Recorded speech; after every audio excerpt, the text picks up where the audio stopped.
लेकुराचे हित वाहे माऊलीचे चित्त, ऐसे कळवळ्याची जाती करीला भाविन प्रीती. पोटी भार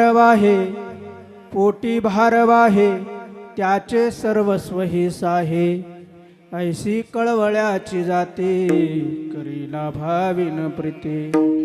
तुका म्हणे माझे तुम्हा संतांवरी ओझे, ऐसी कळवळ्याची जाती करीला भाविन प्रीती. विठ्ठल विठ्ठल विठ्ठल विठ्ठल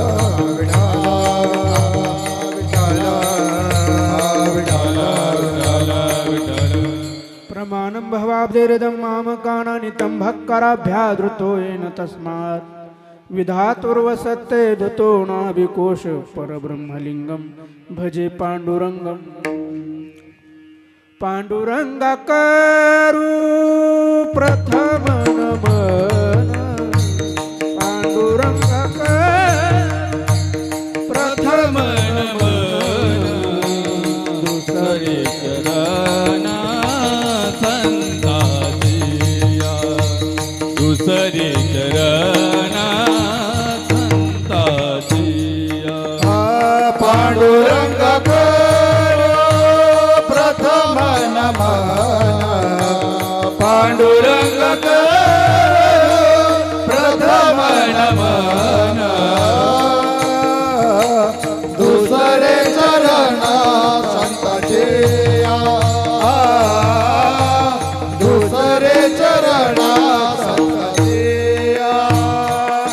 कृपादाने कथेचा विस्तार, त्यांच्या कृपादाने कथेचा विस्तार, त्यांच्या कृपादाने कथेचा विस्तार, त्यांच्या कृपादाने कथेचा विस्तार, त्यांच्या कृपादाने कथेचा विस्तार, त्यांच्या कृपादाने कथेचा विस्तार. बाबाजी सद्गुरु दास तुका, बाबाजी सद्गुरु दास तुका. त्यांच्या कृपादाने कथेचा विस्तार, त्यांच्या कृपादाने कथेचा विस्तार. बाबाजी सद्गुरु दास तुका, बाबाजी सद्गुरु दास तुका.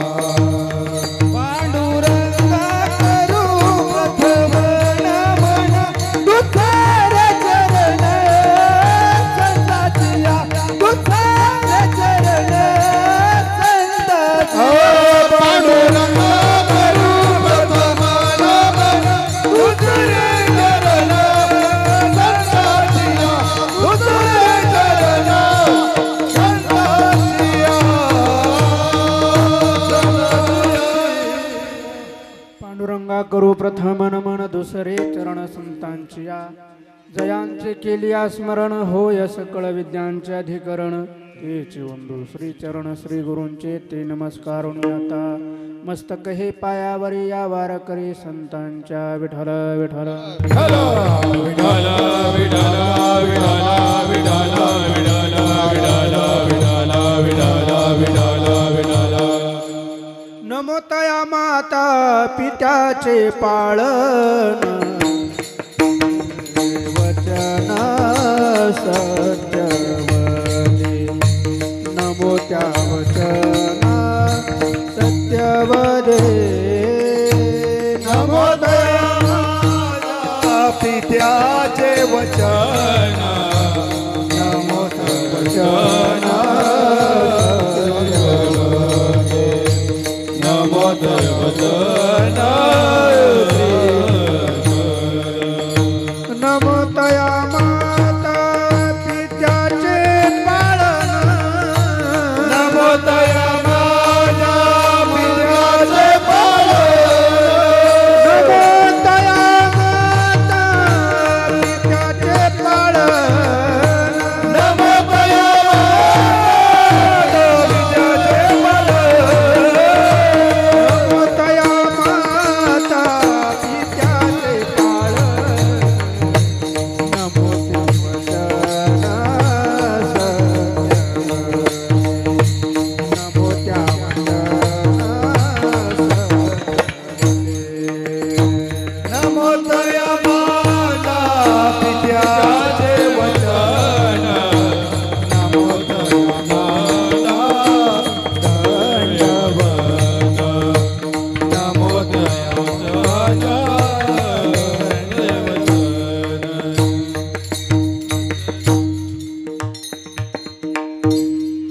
त्या माता पित्याचे पाळण, नमो त्या वचन सत्यवदे. लेकुराचे हित वाहे माऊलीचे चित्त, ऐसे कळवळ्याची जाती करीला भाविन प्रीती. प्रस्तुत प्राप्त प्रसंगी प्राप्त स्थळी संप्राप्त सेवेकरता घेतलेला अभंग. श्री क्षेत्र देहू निवासी जगद्गुरु श्री तुकाराम महाराज यांचा सर्वांच्या पाठातला, सर्वांच्या परिचयाचा आणि वारकरी संप्रदायाच्या नित्य पाठातला अभंग. या अभंगामध्ये जगद्गुरु तुकाराम महाराज संतांविषयींची आपली कृतज्ञता व्यक्त करतात. विठ्ठला विठ्ठला विठ्ठला विठ्ठला विठ्ठला विठ्ठला विठ्ठला विठ्ठला विठ्ठला. अभंगाचं चिंतन पाहण्यापूर्वी, अभंगाचा भाव पाहण्यापूर्वी थोडासा परिहार. तद्वत सर्वांना ज्ञातच आहे, सर्वांना माहितीच आहे, पण तरीसुद्धा वक्त्याचं आद्य कर्तव्य असतं आणि वक्त्यानं परिहार द्यावा, परिहार दिला पाहिजे. काय परिहार आहे तर आजच्या ह्या प्रसंगी कैलासवासी इंदुबाई वाळू सोनवणे या मातोश्रीच्या या पुण्यस्मरणाच्या निमित्तानं आपण सर्व आप्तेष्ट, नातेवाईक, प्रेमसंबंधी माणसं या हरिबाबाच्या मठामध्ये एकत्र आलेलो आहोत. आणि त्या निमित्तानं ही कीर्तन सेवा काकांच्या वतीनं माझ्याकडं आलेली आहे. या ठिकाणी सर्व परिचित अपरिचित भाविक सज्जन श्रोते या कीर्तनाकरता उपस्थित आहे. या कीर्तनाकरता विशेष उपस्थिती सर्वच भजनी मंडळ, शेळके महाराज असतील, पुन्हा दीपक महाराज आहेत, भाऊसाहेब महाराज आहेत. मला नाव सांगितलं तुमचं, पण ते माझ्या लक्षात नाही. नंतर सर्वच आपले परिचयाचे भजनी मंडळ. इकडं विक्रम महाराज आहेत मृदंगावर, म्हणजे मृदंग वाजवायला, वर नाही, मृदंग वाजवायला विक्रम महाराज आहेत. आपले साहेब आहे हार्मोनियमची साथ द्यायला. इकडं चोपदार काका आहेत नाही का, आणि आपले विनेकरी, तसं सर्व टाळकरी भजनी मंडळ आणि तुम्ही सर्व भाविक श्रोतेजन या कार्यक्रमाकरता उपस्थित आहात. तुमच्या सेवेकरता जगद्गुरु तुकाराम महाराजांचा सर्वांच्या परिचयाचा मगाशी सांगितल्याप्रमाणे वारकरी संप्रदायाच्या नित्य पाठातला अभंग आजच्या सेवेकरता घेतला आहे. विठ्ठला विठ्ठला विठ्ठला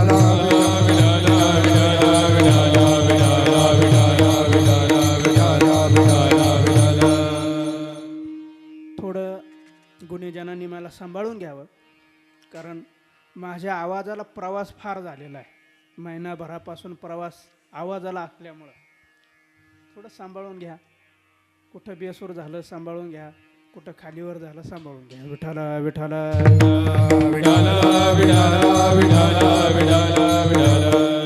अभंग नित्य पाठातला आहे, सर्वांच्या माहितीतला आहे. या अभंगातून जगद्गुरु तुकाराम महाराज संतांविषयीची आपली जी कृतज्ञता आहे ही कृतज्ञता व्यक्त करतात.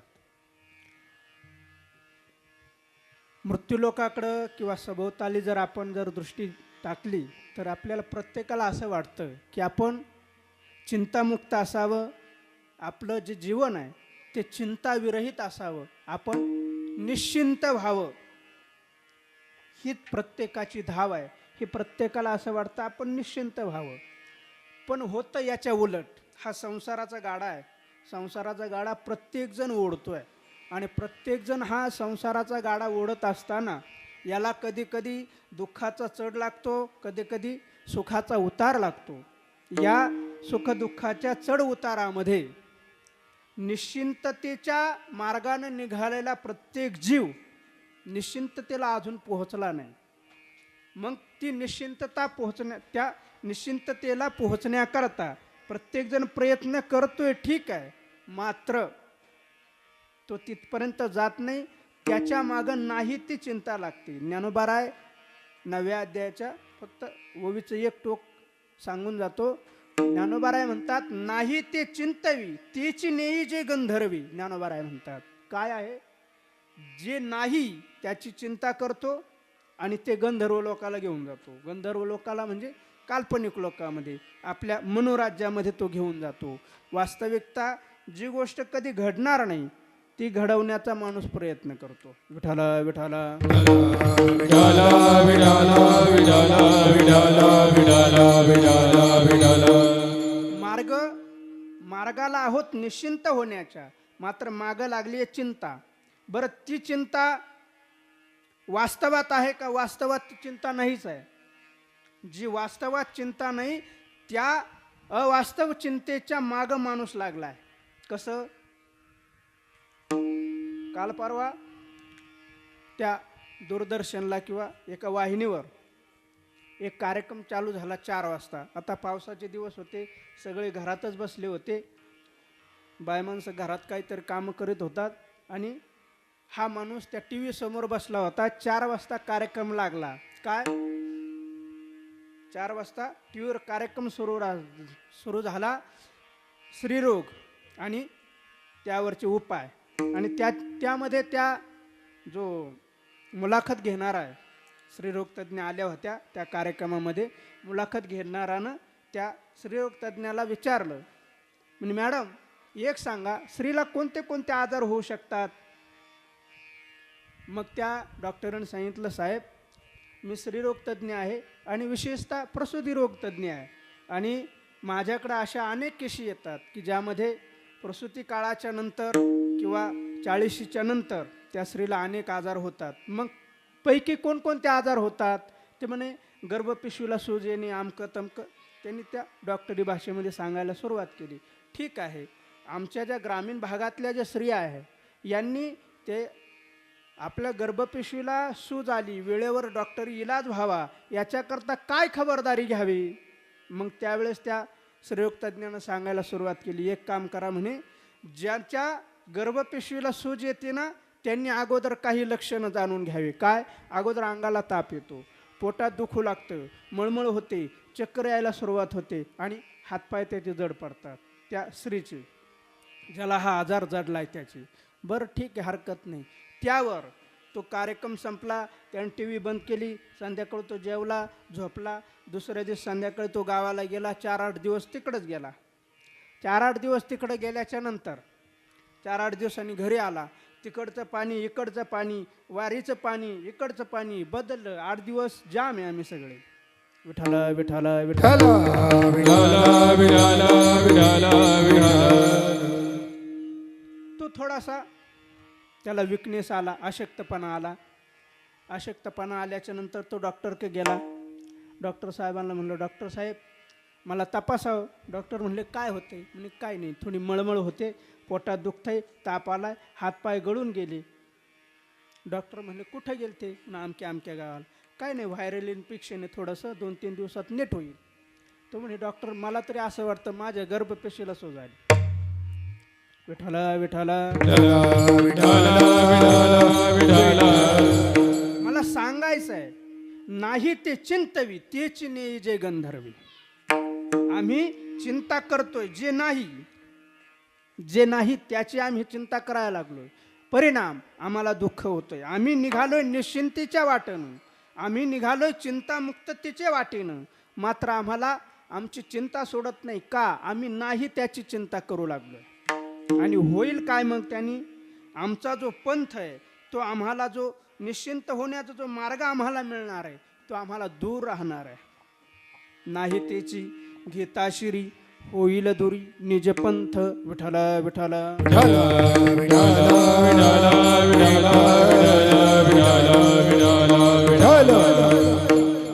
मार्गानं चाललोय आम्ही निश्चिंततेच्या. आम्हाला आमच्या मागं लागली चिंता. मात्र संत वाङ्मयामध्ये असे काही उपाय सांगितले आम्ही निश्चिंत व्हावू याच्याकरता. संत वाङ्मय काय आहे? आमची जी चिंता आहे ती चिंता गेली पाहिजे ना. चिंता संत वाङ्मय घालवतं. मग संत वाङ्मयामध्ये असे काही उपाय सांगितले की ज्यातून आमची चिंता, आम्ही चिंतामुक्त होऊ. आम्ही चिंतामुक्त होऊ आणि मग चिंतामुक्त होऊन आम्ही भजन करू. मात्र चिंता जर मागे असेल तर आम्ही भजन करणार नाही. मग ती चिंता मुक्त होण्याकरता काय उपाय आहे? गाथेमध्ये 3 उपाय सांगितलेत. गाथेमध्ये जगद्गुरु तुकाराम महाराजांच्या गाथेमध्ये 3 उपाय सांगितले. 3 उपाय तुम्ही लक्षात ठेवा. आपल्याला ते 3 उपाय शेवटपर्यंत काम येणार आहे. काय आहे? पहिला उपाय, आम्ही आमच्या ज्या महत्वाकांक्षा आहे त्या थांबवल्या पाहिजे. निश्चिंत व्हायचंय. आम्ही आमच्या ज्या महत्वाकांक्षा आहेत त्या थांबवल्या पाहिजे. हो, थांबवल्या आम्ही निश्चिंत होऊ. त्या महत्वाकांक्षेला गाथेमध्ये शब्द आला तृष्णा. काय करावं लागेल? आम्हाला आमची तृष्णा खुंटवावी लागेल. एकदा आम्ही आमची तृष्णा खुंटवली काय होईल? आता निश्चिंतीने पावलो विसावा, कुंडलिया धावा कृष्णेजिया, कुंडलिया धावा कृष्णेजिया. आता निश्चिंतीने पावलो विसावा, कुंडलिया धावा कृष्णेजिया, कुंडलिया धावा कृष्णेजिया. आता निश्चिंतीने पावलो विसावा, कुंडलिया धावा तुझिया, कुंडलिया धावा तुझिया, कुंडलिया धावा तुझिया. आता निश्चिंतीने पावलो विसावा, कुंडलिया धावा तुझिया, कुंडलिया धावा तुझिया, कुंडलिया धावा तुझिया.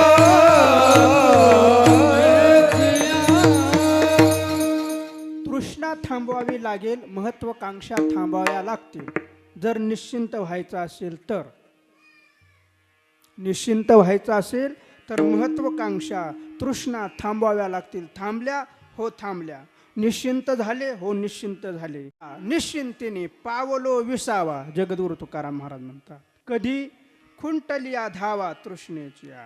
जी तृष्णेची जी धाव आहे ना ती खुंटवली. काय केलं? खुंटवली. मला काय म्हणायचं लक्षात नाही. विठाला विठाला विठाला विठाला विठाला विठाला विठाला. खुंटविली. विठाला विठाला विठाला विठाला विठाला विठाला. काही गोष्टी सहज होतात, काही गोष्टी प्रयत्नपूर्वक कराव्या लागतात. तृष्णा थांबवणं, महत्वाकांक्षा थांबवणं हे प्रयत्नानं करावं लागतं. आणि एकदा प्रयत्नानं केलं की मग हे उद्गार बाहेर येतात. बरे झाले देवा निघाले दिवाळी, बरे या दुष्काळे पीडा केली, बरे या दुष्काळे पीडा केली. बरे झाले देवा निघाले दिवाळे, बरे या दुष्काळे पीडा गेली, बरे दुष्काळे पीडा गेली. बरे झाले देवा निघाले दिवाळे, झाले देवा निघाले दिवाळे,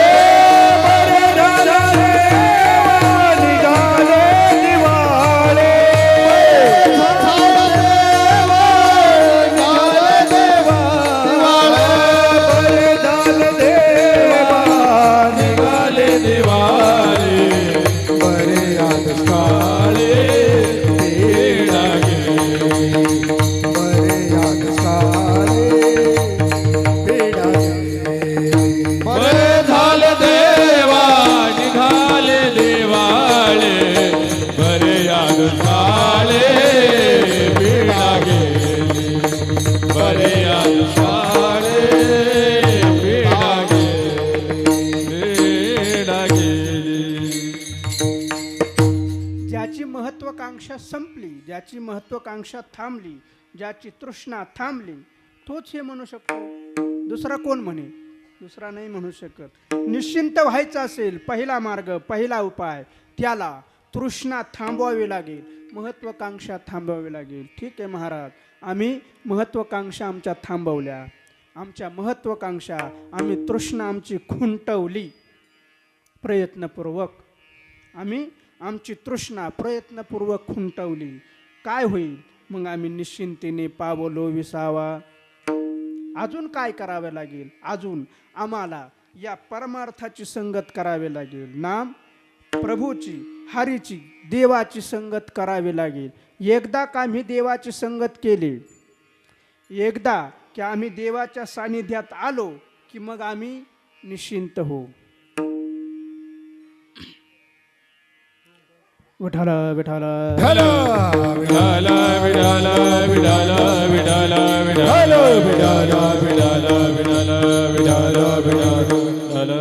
त्या गोपाळांचं वाक्य आहे, देवाच्या समोर देवाला, देवा इथून माग आम्ही अनेकांच्या संगतीत होतो, मात्र त्यांच्या सोबत आम्हाला सुख नव्हतं. जी माणसं परमार्थात आली ना, आम्हाला वारीत अनेक माणसं भेटतात, अनेक माणसं भेटली, ज्यांची वय झाली, ते अशी बसली का नाही, मग ते सांगतात फार उशीर झाला इकडे यायला, फार वेळ गेला आमचा संसारामध्ये. इथं आल्याच्या नंतर कळतं, इथं आल्याच्या नंतर समजतं की इथं काय आहे, इथं सगळं काय आहे. आणि इथं निश्चिंत होण्याचं हे एकमेव ठिकाण आहे. कुठं? देवाची संगती. वैष्णवा संगती सुख वाट जीवा, वैष्णवा संगती सुख वाट जीवा, वैष्णवा संगती सुख वाट जीवा, वैष्णवा संगती सुख वाट जीवा, वैष्णवा संगती सुख वाट जीवा, वैष्णवा संगती सुख वाट जीवा, वैष्णवा संगती सुख वाट जीवा, वैष्णवा संगती सुख वाट जीवा. निकामी देवा काही नेना, निकामी देवा काही नेना, गायनाचे उडे आपुलिया छंदे, गायनाचे उडे आपुलिया छंदे, गायनाचे उडे आपुलिया छंदे,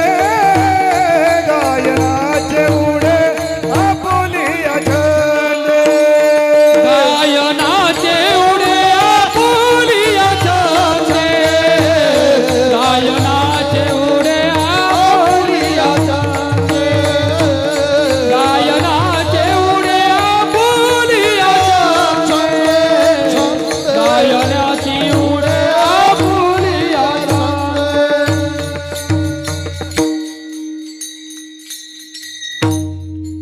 सुख होण्याकरता वैष्णवाची संगती करावी लागेल, निश्चिंत होण्याकरता देवाची संगती करावी लागेल. विठाला विठाला विठाला विठाला विठाला विठाला विठाला. तुझी ये संगती, तुझी ये संगती, तुझी ये संगती, तुझी ये संगती, तुझी ये संगती, तुझी ये संगती, तुझी ये संगती, तुझी ये संगती, तुझी ये संगती, तुझी ये संगती, तुझी ये संगती, तुझी ये संगती, तुझी ये संगती, तुझी ये संगती, तुझी ये संगती, तुझी ये संगती. गाया मनोजी निश्चिंती, दालिया मोजी निश्चिंती नाही,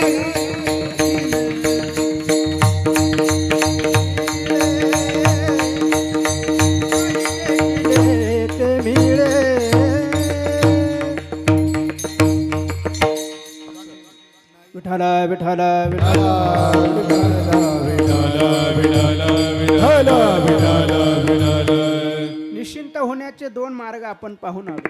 पहिला मार्ग, आम्हाला आमच्या तृष्णा खुंटवाव्या लागतील. दुसरी, आम्हाला संतांची संगत करावी लागेल, देवाची संगत करावी लागेल. कोण निश्चिंत झालं तर ते गोपाळ निश्चिंत झाले. कुणाच्या सोबत राहून, कुणाची संगती करून तुझी संगती झाली आमुची निश्चिंती. काय झालं त्यांच्या जीवनात? नाही देखिले ते मिळे भोग सुखाचे सोहळे. ते निश्चिंत झाले. ते अजून एक अभंग आहे तुकाराम महाराजांचा, बहुतांचे संगती बहु पावलो फजिती, बरे केले नंदबाळे मागिलाचे तोंड काळे. काय झालं तुझ्या संगतीनं? तुझी संगती झाली आमुची निश्चिंती. विठ्ठल विठ्ठल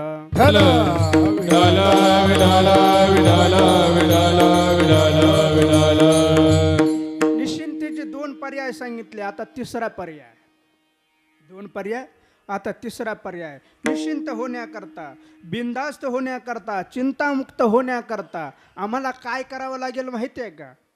आम्हाला चिंता आहे, आम्हाला सतत चिंता आहे. कशाची? आमचं कसं होईल, आमचं कसं होईल, ही चिंता आहे ना प्रत्येकाला.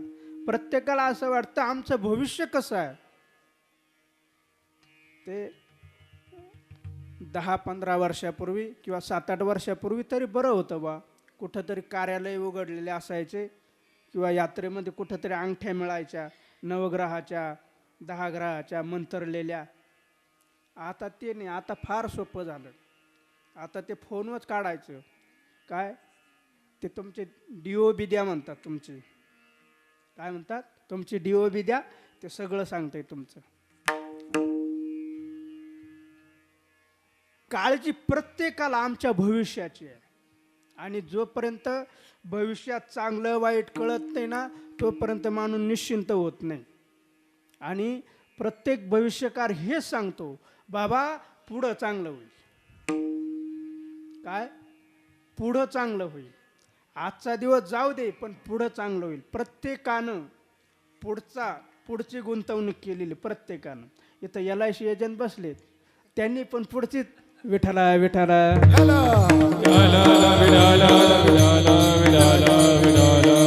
भविष्यकार काय करतो?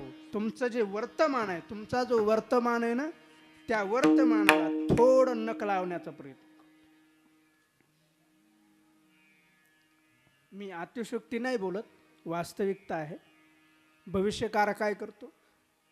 तुमचा जो वर्तमान आहे ना, त्या वर्तमानाचं समाधान थोडं हलवण्याचा प्रयत्न करतो.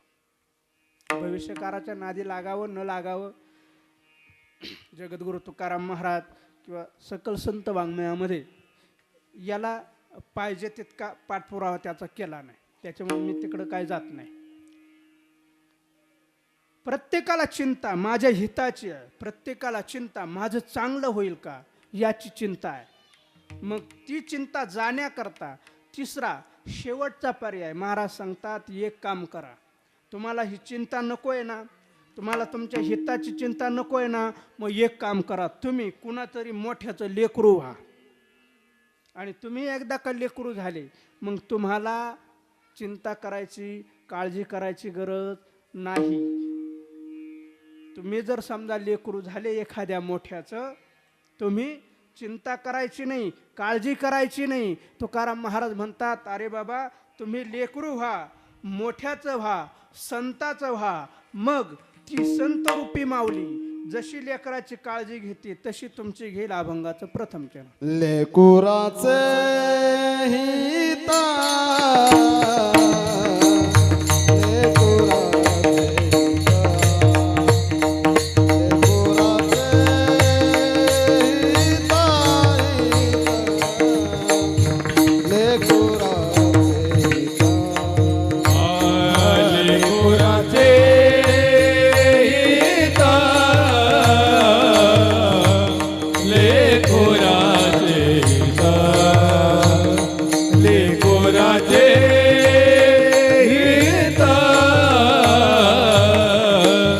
लेकुराचे हिता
करण्याकरता तिसरा मार्ग, अंतिम मार्ग, शेवटचा मार्ग काय करावं?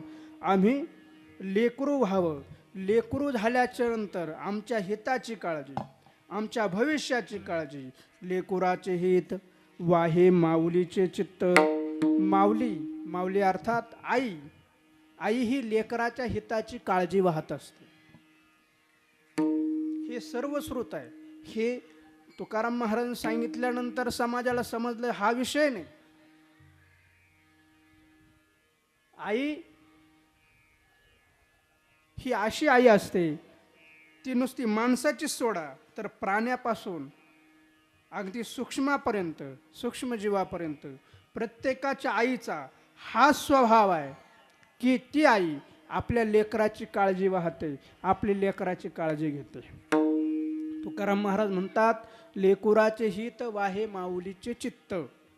ठीक आहे महाराज, आम्ही लेकरू झालो, पण प्रश्न असा आहे, आम्ही लेकरू झालो, आम्हाला आता चिंता करायची गरज नाही.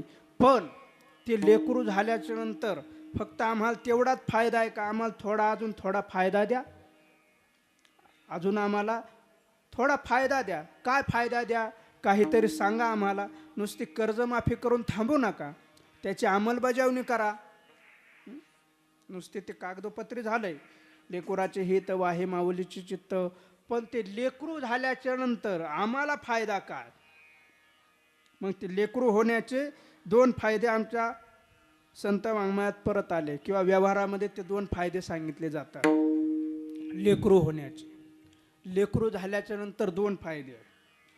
माणसानं लेकरू व्हावं. लेकरू व्हावं म्हणजे लहान व्हावं. थोडक्यात विठाला विठाला. अभंगामध्ये लेकरू या शब्दाचा ढोबळमानाने अर्थ जर काढला तर लहान व्हावं. आणि जो माणूस लहान होतो त्याचे फायदे भरपूर आहेत. मग जो लहान होतो, जो कोणाच्या तरी आश्रित आहे, जो कोणाच्या तरी सावलीला आहे, त्या सावलीला असलेल्या त्या आश्रिताची सर्व काळजी त्या आश्रयाला आहे. मग तो वडील असो अगर आई असो, ती आई वडील त्या मुलाची काळजी घेतात. मग फायदा काय यामध्ये? याच्यामध्ये 2 फायदे. पहिला फायदा, तुम्ही केलेल्या खोडी, तुम्ही ज्या काही खोड्या करणार आहे त्या सगळ्याच्या सगळ्या खोड्यांना काय होते? माफी होते. पहिला फायदा. आणि दुसरा फायदा, तुम्ही जे अपराध करणार आहात त्या सर्व अपराधांना क्षमा होते. हा दुसरा फायदा. विठ्ठला विठ्ठला.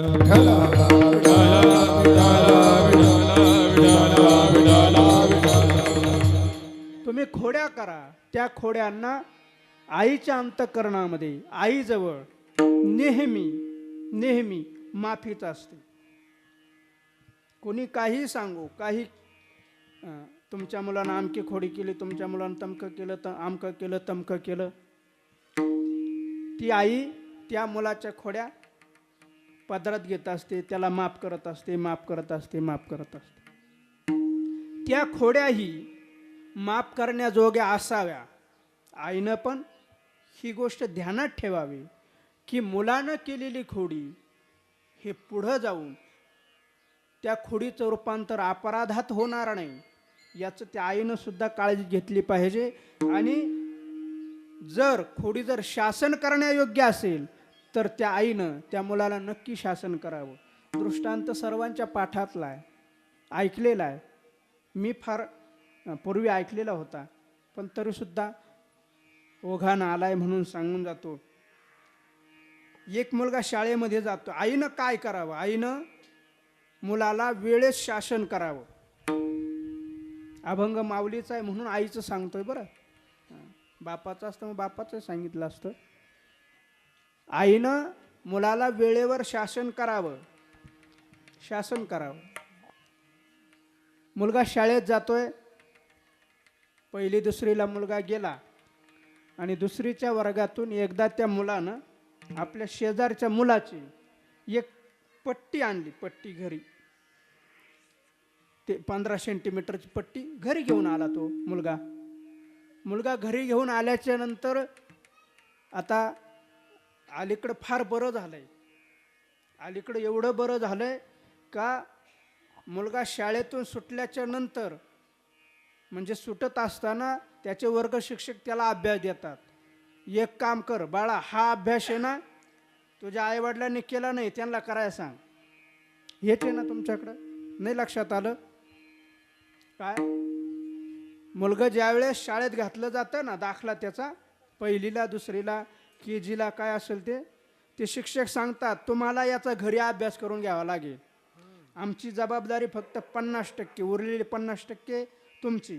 मग आईबापानं दिवसभर काम करायचं शेतात आणि संध्याकाळी येऊन पोराचा अभ्यास करायचा, कारण ते शाळेत शिकलेले नसतात आईवडील.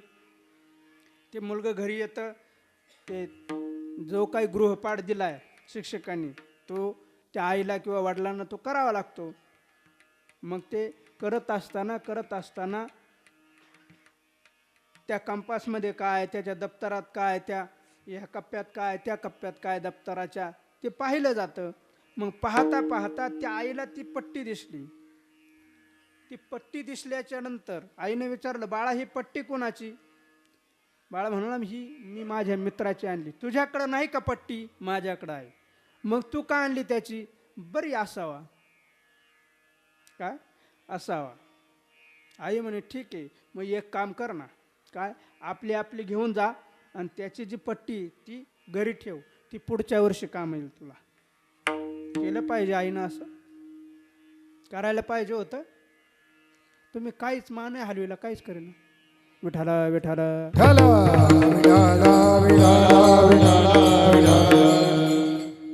आईनं त्याला सांगायला लागत होतं बाळा ही पट्टी आणली ना, उद्या सकाळी ही पट्टी ज्या मित्राची आणली त्या मित्राची देऊन टाक, तुझ्याकडं आहे. आणि ज्या आया शासन करत नाही, शब्दाने समजावत नाही, फटक्यानं समजावत नाही, परिणाम काय होतो? परिणाम सगळ्यांना माहिती आहे काय होतो. मला सांगायचं काय, आईनं शासन करावं, शासन केलं पाहिजे. त्यानं खोड्या कराव्या, आपण नुसत्या पदरात घालाव्या असं नाही, त्यानं शासन करावं. बा खोड्या करणं आणि क्षमा करणं, माफ करणं हा आईचा एक स्थायी स्वभाव आहे. आईला आपला मुलगा किती मोठा झाला किंवा त्यानं कशी खोडी केली तरी आईच्या अंतःकरणामध्ये त्याच्याबद्दल नेहमी दयाभाव असतो, नेहमी क्षमाभाव असतो, माफ करण्याचा भाव असतो. या खोड्या पाहण्याकरता आपले जे मुलं आहे ना लहान लहान, हे खोड्या करतात, त्यांना खोड्या करून द्याव्या. तुम्ही म्हणाला असं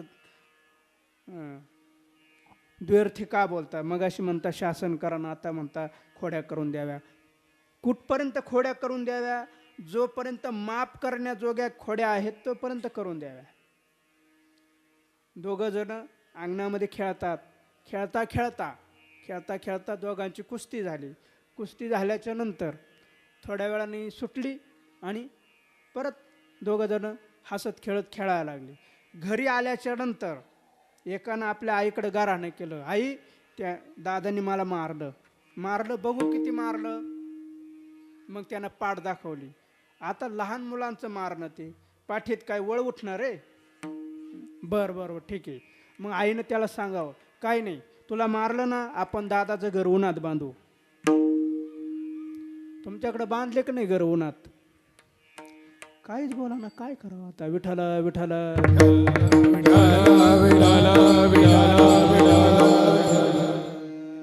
परिणाम दादालाही माफी झाली, यालाही समजूत झाली. मात्र जर दोघांच्या मारामारीत जर एकमेकाचे डोके फोडाफोडी झाले ना, तर त्या आईनं माफ करू नये. दोघांना 2-2 रट्टे द्यावे. का? कारण ही जी खोडी आहे ही माफ करण्याजोगी नाही. आता खोड्या सांगायचं झालं तर थोडंसं तुम्हाला त्या गोकुळामध्ये घेऊन जातो. विठाला विठाला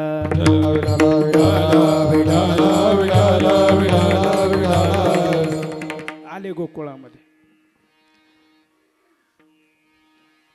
सकाळचा प्रहार आहे. सकाळी म्हणजे तरी 6-6:30 वाजले असतील.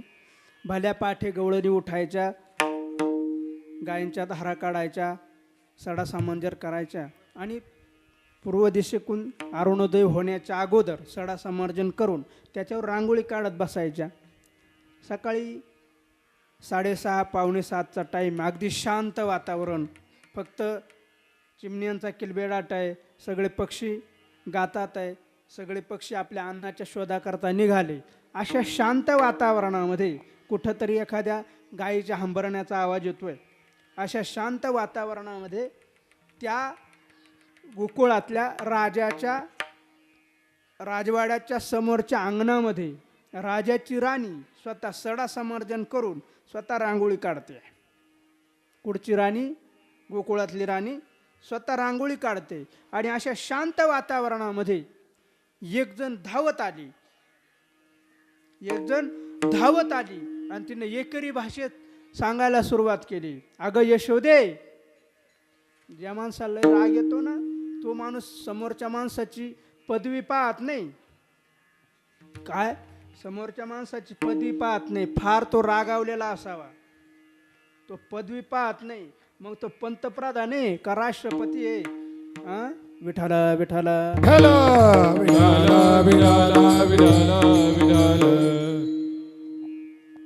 रागावलेला असावा फक्त. ते मागच्या आठवड्यामध्ये पोरांनी पंतप्रधानाची नाही ठेवली भाऊ. विठाला विठाला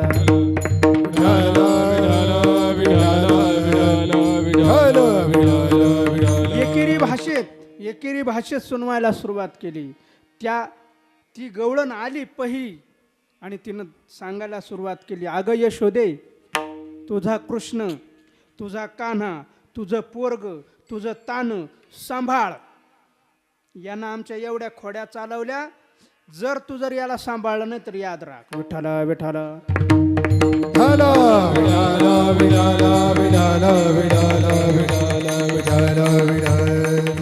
यशोदे ग सांभाळ आपुला हरी.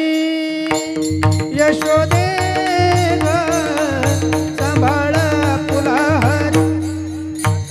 यशोदे ग सांभाळ आपुला हरी. यशोदे ग सांभाळ आपुला हरी. यशोदे ग सांभाळ आपुला हरी. यशोदे सांभाळ आपुला हरी. वा यशोदे ग सांभाळ आपुला हरी. यशोदे ग सांभाळ आपुला हरी.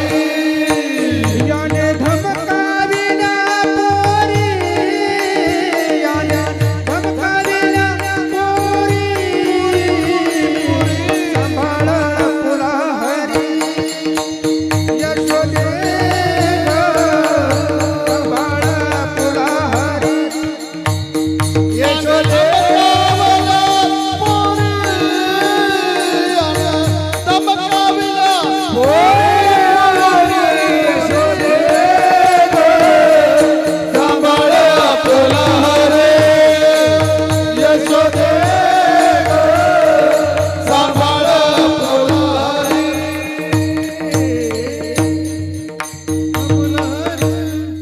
ही गवळण त्या गोकुळच्या राणीला सांगते, अगं बाई, तुझा जो पोरगा आहे ना त्याला सांभाळ. मग परत आता एका माणसाच्या सांगण्यानं काही गोष्टीमध्ये परिणाम होत नाही. त्याच्याकरता ग्रुप असावा लागतो, त्याच्याकरता मोठा मॉब असावा लागतो, समुदाय असावा लागतो. आणि समुदाय असला की मग थोडासा परिणाम होतो. पहिली आली धावत, याने ग बाई काय केली मात. बाई काय केली मात.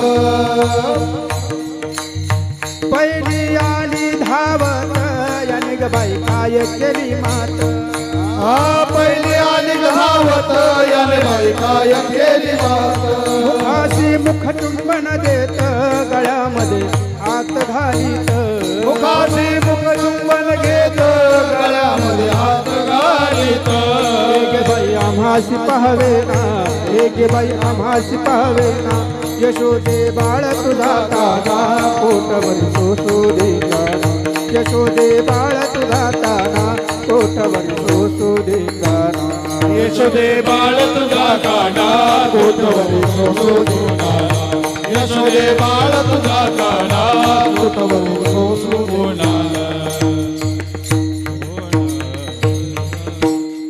याच्या खोड्या सांगायला सुरुवात केली. आता याच्या खोड्या सांगायला सुरुवात केल्याच्या नंतर आता शेवटी न राहून त्या गोकुळामध्ये अशा काही गवळणी गोळा झाल्या. सगळ्यांच्या घरी यानं हौदूस घातलाय, सगळ्यांच्या खोड्या यानं केलेल्या आहे.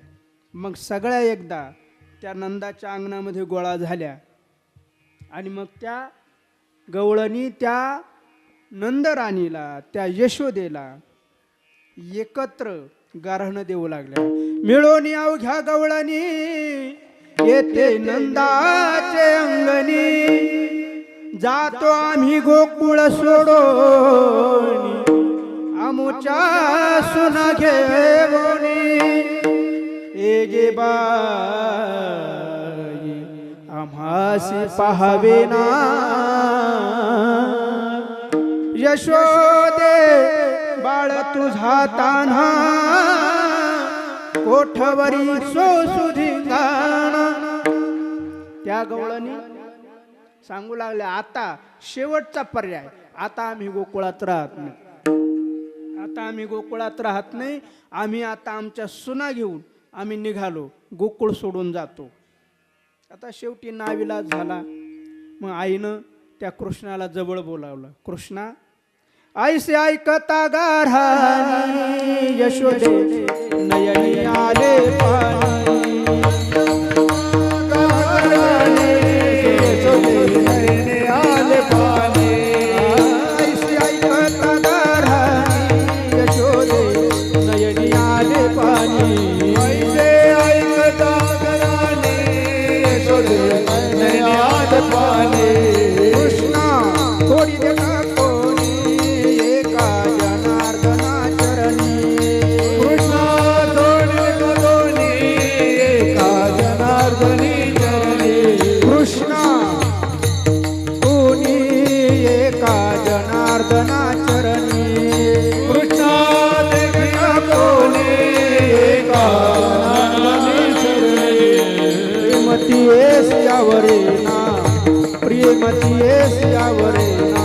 यशोदे बाळ तुझा ताना कोटवरी सोसुदी गाणा यशोदे बाळ तुझा ताना कोटवरी सोसुदी गाणा यशोदे बाळ तुझा काना कोटवर सोसुदी गाणा यशोदे बाळ तुझा काना कोटवर सोसुदी गाणा.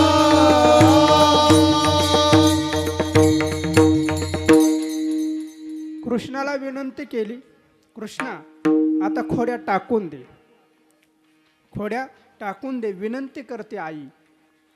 तरी पण खोड्या थांबत नाही.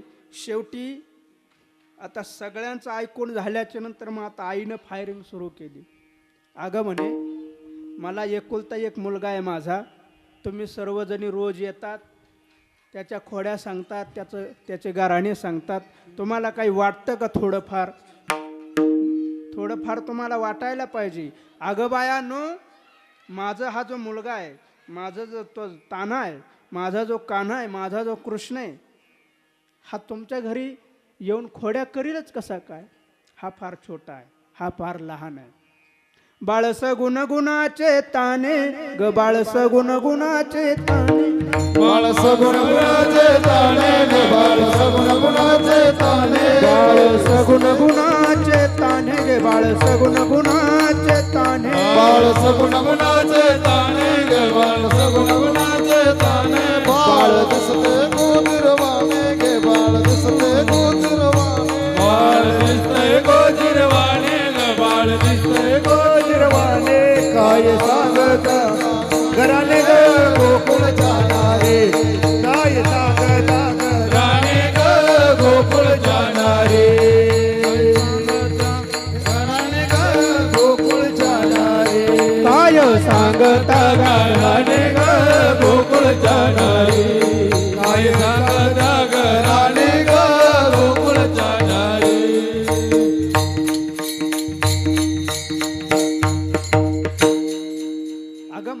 बाळ आहे ना, 5 वर्षाचे माझे बाळ अंगणी माझ्या खेळे, कालटकाच घेता आळगे गोकुळच्या नारी, सावळा गे चिमणा माझा गवळणीत खेळे राजा, तुम्ही अवघ्या ढाल गजागे गोकुळच्या नारी, तुम्ही खाऊन लोण्याचा गोळा आळ घेता या गोपाळा, तुम्ही ठाईच्या ओढाळा गे गोकुळच्या नारी, तुम्ही लपून याची गोटी गे लागता हरीचे पाठी, ही एवढी तरीत खोटी गे गोकुळच्या नारी. यशोदेनं त्या सगळ्यांना फायर चालवली. मग लेकरू झाल्याच्या नंतर फायदा काय होतो? फायदा खोड्यांना माफी मिळते. शेवटी न राहून भगवान परमात्मा घरात खोडी करतोय. शेवटी शासन करायचं ठरवलं. आई मुलाला शासन करते. आपले जे मुलं आहेत त्यांना आई शासन करते म्हणून काही फार कठोर शासन करते असं नाही. आपल्या ते म्हण होती एक, आईनं मुलाला मारावं. आई मुलाला मारते. आई मुलाला मारते. आई मुलाच्या धपाटे देते. ती म्हण होती एक, आईचे धपाटे. काय? आईचे धपाटे जसे आईचे धपाटे जसे गुलाबाचे काटे होते ना, काय ते विठाला विठाला. आता मला म्हणी विसरले लोक, काय करावं? गुलाबाचे काटे, आईचे धपाटे जसे गुलाबाचे काटे. आईने किती मारावं ते पोरग रडतं. थोड्या वेळाने भूक लागली की परत आई आई म्हणत. ऐका, मुलानं खोड्या कराव्या, आईनं शासन करावं, परत मुलानं आईजवळ यावं. परत आईनं त्याच्या तोंडावरून हात फिरवावं. बाळा असं करू नये, असं करू नये, असं करू नये, माझं सोनं, माझं छबडं तिनं म्हणावं. पण ज्यावेळेस खोड्या फार वाढतात ना, त्यावेळेस शासन करायला आई प्रवृत्त होते. मग आईनं शासन करायचं ठरवलं कृष्णाला. यशोदेनं शासन करायचं ठरवलं कृष्णाला. सगळे गोपाळ बोलावले. कृष्णाला सांगितलं, कृष्णा उद्यापासून तू आणि हे मुलं सर्वजण गाय घेऊन तुम्ही कुठं जा? रानात जा. कृष्णानं त्या गोपाळानं सांगितलं, गोपाळांनो एक काम करा, उद्या काय करा तुम्ही गाया घेऊन सारे गोपाळ रानात या. तुम्ही गाया घेऊन सारे गोपाळ रानात या. तुम्ही गाया घेऊन सारे गोपाळ रानात या. तुम्ही गाया घेऊन सारे गोपाळ रानात या.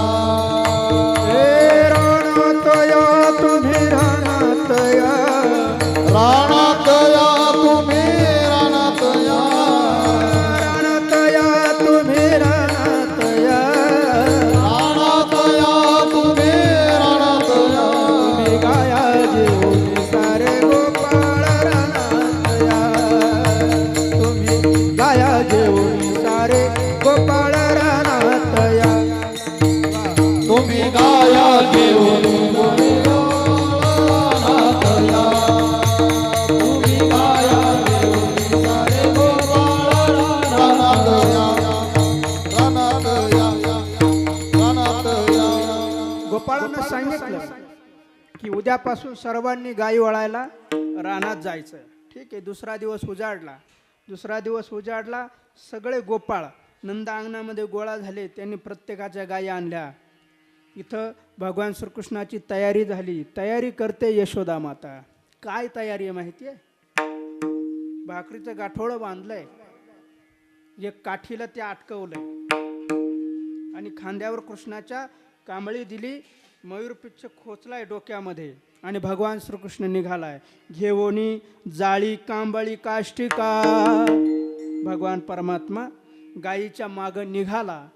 थोडे दूर ते गोपाळ गेले. त्या सगळ्या गोपाळांना आईनं हाक मारली, गोपाळांनो इकडे या एकदा. सगळे गोपाळ घाई यशोदेजवळ आले. काय काय काय काय नाही. आत्तापर्यंत हा गोकुळाच्या बाहेर कुठं गेला नाही, हा घराच्या बाहेर कुठं गेला नाही. एक काम करा, आता तुम्ही याला रानात घेऊन चालले, हा सुकुमार आहे, हा छोटा आहे. एक काम करा, गायी चरतील, गायी जोगतील, गायी पाणी पितील, गायी बसतील, तुम्ही खेळा, कुठंतरी लांब खेळायला जा. एक काम करा, त्याच्या जवळ खेळा, लांब जाऊ नका बरं, त्याच्या जवळ खेळा. ही आईच अंत जवळच खेळा, जाऊ नका दूरी, जवळच खेळा, जाऊ नका दूरी, जवळच खेळा, जाऊ नका दूरी, जवळच खेळा, जाऊ नका दूरी, जवळच खेळा, जाऊ नका दूरी, जवळच खेळा, जाऊ नका दूरी, जवळच खेळा, जाऊ नका दूरी, जवळच खेळा, जाऊ नका दूरी. सांभाळा मुरारी प्राण माझा, सांभाळा मुरारी प्राण माझा, सांभाळ मुरारी बाळ माझा, सांभाळ मुरारी बाळ माझा, सांभाळा मुरारी प्राण माझा, सांभाळा मुरारी प्राण माझा, सांभाळ मुरारी बाळ माझा, सांभाळ मुरारी बाळ माझा.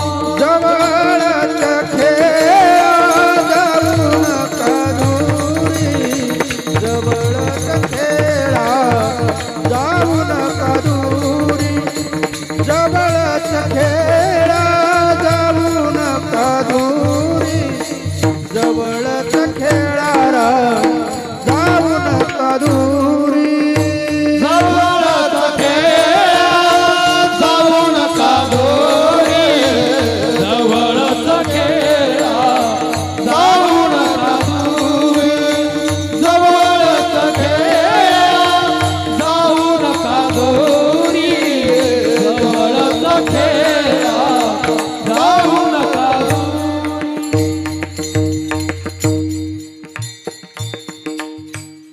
पोरग नजरेच्या आड जरी होत असेल ना, तरी त्या आईला त्याची काळजी आहे. ती त्या गोपाळांना सांगते, गोपाळांनो जवळच खेळा, जाऊ नका दूरी, सांभाळा मुरारी प्राण माझा. गोपाळ निघाले, आईची सूचना ऐकली, गोपाळ निघाले. परत आईनं जवळ बोलावलं, गोपाळांनो एक काम करा. काय? गोकुळामध्ये याच्यावर फार मोठे मोठे उत्पात झालेत, याला सांभाळा. होता ती उत्पात याजवरी मोठे, होता ती उत्पात याजवरी मोठे, मोडतील काटे सांभाळावे. आई काय म्हणते, अरे याच्यावर फार मोठे मोठे उत्पात झालेत, याच्या पायामध्ये काटे मोडतील.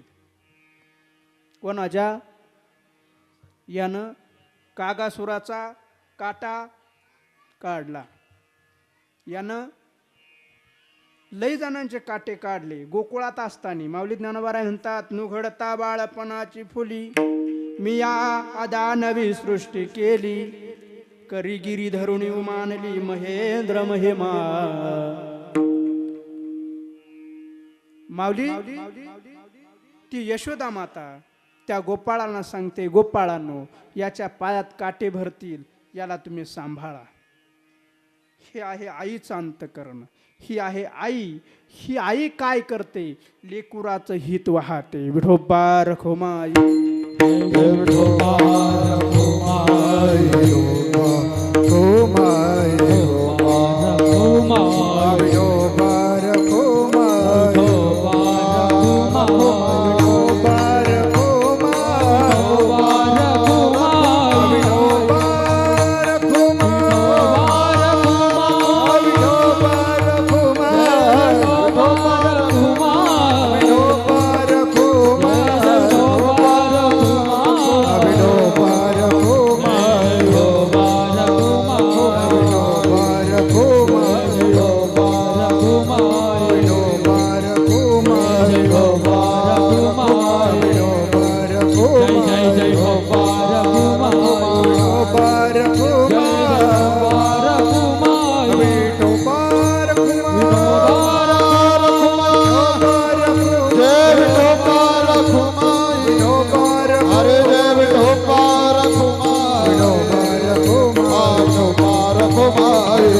झाल्याचे 2 फायदे, त्याच्यातला पहिला फायदा आपण पाहून आलोय.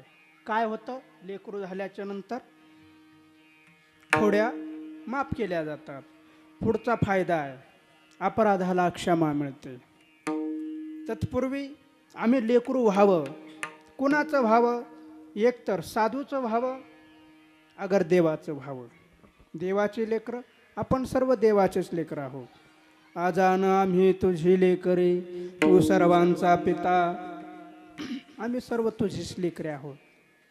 जगद्गुरु तुकाराम महाराज याच्या व्यतिरिक्त याच्या थोडं बाजूला जाऊन म्हणतात, मी लेकरू झाले, मी लेक झाले, आणि अशी तशी झाले नाही.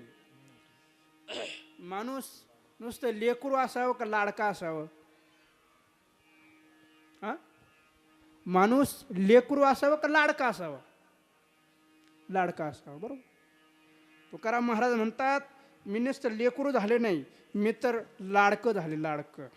लाडकी लेक मी संतांची, लाडकी लेक मी संतांची, लाडकी लेक मी संतांची, लाडकी लेक मी संतांची, लाडकी लेक मी संतांची, लाडकी लेक मी संतांची, लाडकी लेक मी संतांची, लाडकी लेक मी संतांची. मजवरी कृपा बहुतांची, मजवरी कृपा बहुतांची, लाडकी लेक मी संतांची, लाडकी लेक मी संतांची, लाडकी लेक मी संतांची, लाडकी लेक मी संतांची, मी संतांची. लाडकं लेकरू झाल्याच्या नंतर काय होतं तो सगळा अभंग पाहून घ्या. अखई चुडा हात्याला, अंकन मोती नाकाला, बोध मुराळी शृंगारीला, सहानकेचा कौल दिला. काय शेवट? जाऊ दे. विठाला विठाला विठाला विठाला विठाला विठाला. लेकरू व्हावं, काय होईल? खोड्यांना माफी मिळेल. पुढे लेकरू झाल्याच्या नंतर आमच्या अपराधाला क्षमा मिळेल, आमच्या अपराधाला क्षमा केला जाईल. आमचा अपराध, कुणाचा अपराध क्षमा झालाय याच्या अगोदर मी संत वाङ्मयातलं उदाहरण सांगतो आणि त्याच्यानंतर एक व्यवहारातलं उदाहरण सांगतो. अपराधाला क्षमा होते. जगद्गुरु तुकोबारायांकडं एक धरणेकरी पाठवला. आळंदीहून धरणेकरी गेला म्हणण्यापेक्षा रामेश्वर शास्त्री गेले. रामेश्वर शास्त्री त्यांचा ज्यावेळेस अंगाचा दाह होऊ लागला त्यावेळेस ज्ञानोबारांच्या दरबारामध्ये गेले. ज्ञानोबारांची विनंती केली, माऊली माझ्या अंगाचा दाह शांत करा. माऊलीने स्वप्नात सांगितलं, अरे बाबा, तुम्ही ज्यांचा अपराध केलाय ना त्यांच्याकडेच याचं औषध आहे.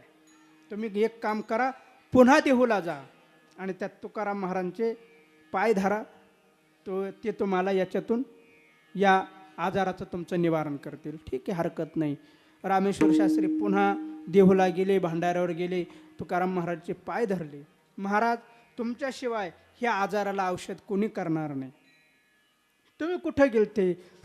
बरं, हा मी आलोय असं नाही, हा मला ज्ञानोबारायांचा निरोप आहे. ज्ञानोबारायांनी तुमचं नाव सुचवलंय की आता तुम्ही तुकाराम महाराजांच्या इथं जा आणि ह्या आजारातून तुम्हाला मुक्तता झाल्याशिवाय राहणार नाही. ठीक आहे, हरकत नाही. हा सगळा प्रकार तुकाराम महाराज ऐकतात, पाहतात. तुकाराम महाराजांच्या डोळ्यामध्ये अश्रू आले आहे. तुकाराम महाराज म्हणतात, काय ज्ञानेश्वरी उने जिही पाठविले धरणे. ज्ञानोबारांजवळ काय ऊन आहे की त्यांनी धरणेकरी माझ्याकडे पाठवला. मग ज्ञानोबारांच्या स्तुती करता जगद्गुरु तुकाराम महाराज काही अभंग लिहितात. जयाची ये द्वारी सोन्याचा पिंपळ अंगी ऐसे बळ रेडा बोले करीन ते काय नो हे महाराज परिपाहे बीज शुद्ध अंगी काय ज्ञानेश्वरी उणे ज्ञानेश्वर महाराजांजवळ काय उणे ज्ञानियांचा गुरु राजा महाराव म्हणती ज्ञानदेव तुम्हा ऐसे काय ज्ञानेश्वरी उणे काही ऊन नसताना त्यांनी हा धरणेकरी माझ्याकडे पाठवलाय काय कारण असावं काय कारण असावं ते दोन अभंग ज्ञानोबारायांकडं त्या धरणेकडाकडं लिहून पाठवले आणि खाली एक अभंग लिहिला ज्ञानोबारायांना विनंती केली महाराज मी तुमचं लेकरू आहे माझ्या अपराधाला क्षमा करा बोलिले लेकुरे वेडी वाकुडी उत्तरे करा क्षमा अपराध महाराज तुम्ही सिद्ध मी तुमची जी स्तुती केली ना वरच्या अभंगात मला तुमचा अधिकार माहित नाही नाही विचारिला अधिकार म्या आपुला करा क्षमा अपराध महाराज तुम्ही सिद्ध एकदा तुम्ही का लेकरू झाले का तुम्हाला तुमच्या अपराधाची क्षमा मिळते विठाला विठाला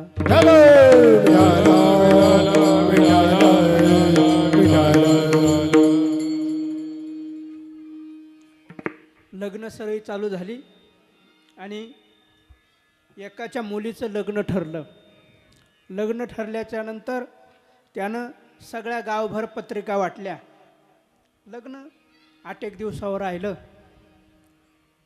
सगळ्या गावभर सगळ्या नातेवाईकांना पत्रिका वाटल्या सगळ्या जे कोणी नातेवाईक होते त्यांना प्रत्येकाला कपडे नेऊन दिले आणि लग्नाचं आमंत्रण प्रत्येकाला दिलं 8 दिवस अगोदर त्याचे आईवडील गावात राहत होते त्याचे आईवडील गावात राहत होते म्हणजे हा आईवडिलातून काय होता वेगळा राहत होता मी आमच्याकडं सांगतो आमच्याकडे भरपूर असे लोक आहेत जे आईवडिलातून वेगळं राहतात असो फार संवेदनशील विषय हा न हाताळलेला बरा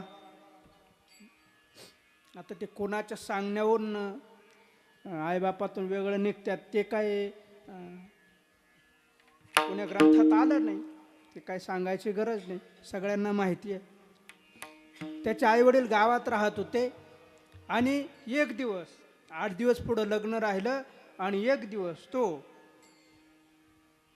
शर्टाचं कापड कुपरीचं कापड धोतराचं पान एक लुगडं आणि एक चोळीचा खण 2 पिशव्या दोन्ही हातामध्ये घेतल्या आणि जिथं आईवडील राहत होते त्या आईवडिलाच्या त्या भाड्याच्या खोलीमध्ये तो माणूस गेला तो व्यक्ती आणि गेल्यानंतर आवाज दिला बाई घरात आहे का पोराचा आवाज 2-4 वर्षानं ऐकल्यानंतर त्या आईच्या अंतःकरणात एवढा आनंद झाला बसल्यावर मग त्यानं सांगायला सुरुवात केली दादा कुठं गेले काय नाही दादा आहे ना मंदिरात दर्शन करायला गेले येतील आता काय काम काढलं भाऊ काय नाही आता पेंटीचं लग्न आहे 8 दिवसांनी बरं ठीक आहे ते लग्नाचं जाऊ दे आईचं अंतःकरण बघा तो वरबाप आहे तो नवरीचा बाप आहे तो 20-20, 25-25 लाखाची दरवर्षी हाल करतो मात्र ही भाड्याच्या घरामध्ये राहणारी आई ती आपल्या मुलाची चौकशी करते बाळा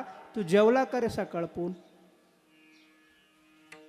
आई काय म्हणते बाळा तू जेवला का रे तो म्हणतो आई मी घरून चहा पिऊन निघालो होतो थांब थोडं भाड्याच्या घरात राहणारी आई रोज लोकांची मोलमजुरी करणारी आई घाईघाई उठते पोह्याचा डबा खाली घेते पोहे भिजवते त्या पोराला गरम गरम पोहे खाऊ घालते आणि तेवढ्यात बाप येतो बाप पोराला समोरासमोर पाहतो बाप लेकाची नजर होते 4 वर्षानं एकमेकाच्या समोर दोघं बाप लेक आले दोघांची नजर होते नजर झाल्याच्या नंतर बाप पोराला विचारतो का रे दादा काय नाही दादा पिंटीचं लग्न आहे 8 दिवसांना तुमचे कपडे घेऊन आलो होतो कपडे घेऊन आला होता बापानं मागचा थोडासा मागं जे घडलंय ना ते थोडं आठवून पाहिलं ह्याच पोरानं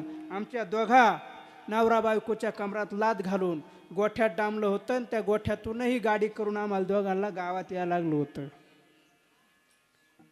यात पोरानं मला नाही नाही त्या शिव्या दिल्या होत्या. यात पोरानं त्याच्या आईला सुद्धा नाही नाही त्या शिव्या दिल्या होत्या, लाता मारल्या होत्या, बुक्क्या मारल्या होत्या. पण आज तोच बाप त्याचा सगळा अपराध विसरून त्याच्या मांडीला मांडी देऊन खुर्चीवर बसला. कुठं दिली रे नात माझी? कोण? बाप विचारतो. तो सांगतो अमुक अमुक गावाला दिली. तेवढ्यात आईनं पोहे तयार केले, दोघा बापल्याकाल 2 डिशा भरून दिल्या आणि पोरानं एक घास तोंडात घासला. त्या पोह्याच्या घासाबरोबर डोळ्यातलं पाणी त्या वाटीत पडलं. दादा बाई माफ करा मला, मी फार मोठा अपराध केलाय. बाप सांगतो अरे तुझे ते 2 थेंब आहे ना, त्या 2 थेंबामध्ये सगळा अपराध निघून गेला तुझा. काय होतं? अपराधाला क्षमा मिळते लेकरू झाल्यावर. विठ्ठल विठाला विठाला विठाला विठाला विठाला काय व्हावं? लेकरू व्हावं. लेकरू झालं. आम्हाला आमच्या हिताची काळजी करायची गरज नाही. आमच्या हिताची काळजी आम्हाला करावी लागत नाही. आमच्या खोड्या माफ होतात. आमच्या अपराधाला क्षमा मिळते. का? ती जी माऊली आहे, ती जी आई आहे ना, एवढं प्रेम आहे तिच्या अंतःकरणात, ते सांगता सोय नाही. किती प्रेम आहे. अभंगाचं 2रं चरण. हो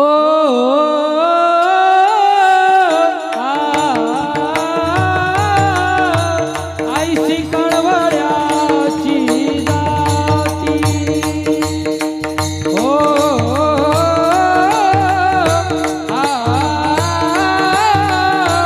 आईशी कळवळ्याची जाती.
ऐसी कळवळ्याची जाती करी लाभाविन प्रीती. अजून काय करते? पोटी भारव आहे त्याचे सर्वस्व हिस आहे. ऐसी कळवळ्याची जाती करी लाभाविन प्रीती. मग तुकाराम महाराज म्हणतात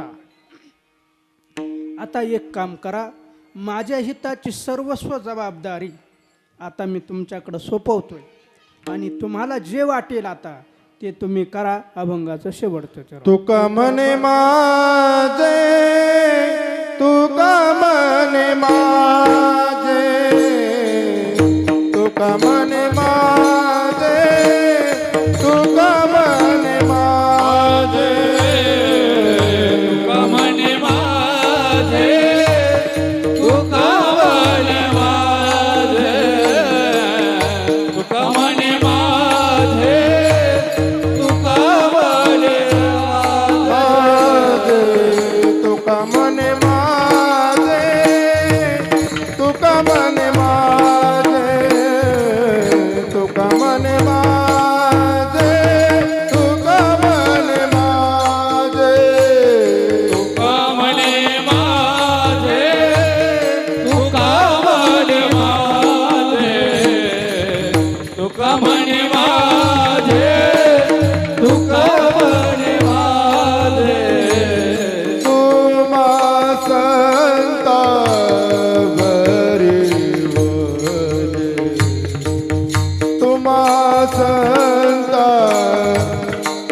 तुका म्हणे माझे तुम्हा संतांवरी ओझे ऐसी कळवळ्याची जाती करी लाभाविन प्रीती.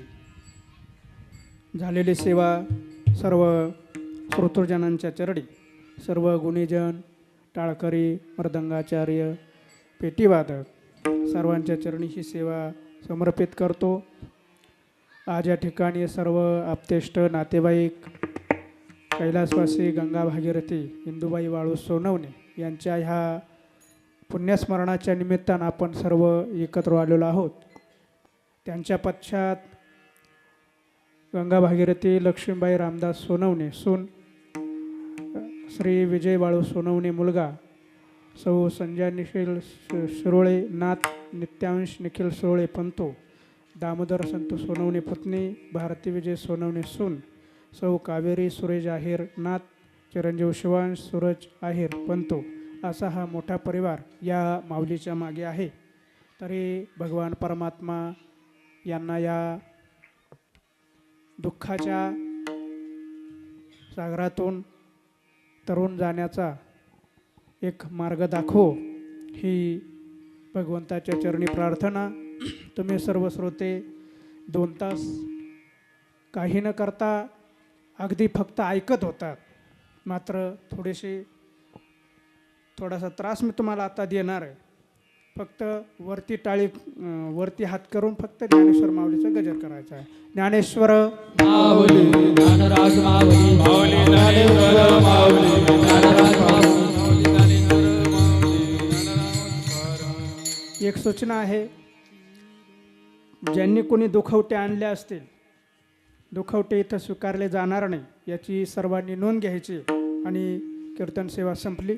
जय विठ्ठल जय जय विठ्ठल जय विठ्ठल जय जय विठ्ठल. बोलिले ले गोरे मेडी वाकोडी कराच महापराध महाराज तुम्ही नाही उजारिला अधिकार म्यावला. कराच महापराध महाराज तुम्ही तुका म्हणे ज्ञानेश्वरा राखा भयापैकी करा. कराच महापराध महाराज तुम्ही ज्ञानदेव